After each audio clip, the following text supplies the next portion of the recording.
Assalomu alaykum. Bugun sizlarga Prochiyat kanalidan oddiy telefon orqali pubni 120 fps qilishni ko'rsatib beraman. Shu sababli videoni oxirigacha tomosha qiling. Birinchidan Telegramga kiramiz va qidiruvga Prochiyat deb yozamiz. Chiqqan natijalardan rasmiy kanalimga kiramiz. Kanalimizdan sizga 120 fps qiladigan chipni tashlab qo'ydim. Uni ochib olamiz va saqlaymiz. Keyin Telegramdan chiqib, Play Marketga kiramiz va qidiruvga zarchiver deb yozamiz. Ilovani o'rnating va ichiga kirib kerakli ruxsatlarni bering. So'ngra yuklamalar bo'limiga, ya'ni download joyiga kirib, oldin saqlagan chipni topamiz.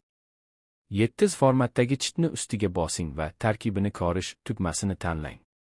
Keyin papkani yana bir marta bosing.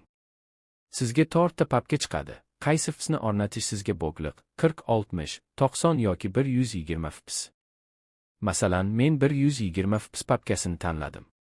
Ushbu files degan papkani ustiga bosib turing va nusxalamoq tugmasini bosing.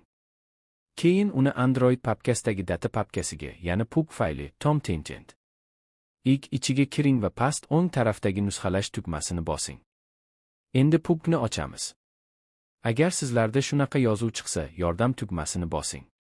Bu yozuv ayrim telefonlarda chiqadi, ayrimlarda yo'q. Agar bu yozuv 2 marta chiqsa ham, har doim yordam tugmasini bosing. E'tibor bering, qayta urinish yoki shunga o'xshash sariq rangdagi tugmani bosmang, chunki bu holatda chip ishlamasligi mumkin. Ana endi tekshirishimiz mumkin. Sozlamalar bo'limiga kirib, grafika bo'limini tanlaymiz. Mana, chipning tushganligini shu yerda ko'rishimiz mumkin.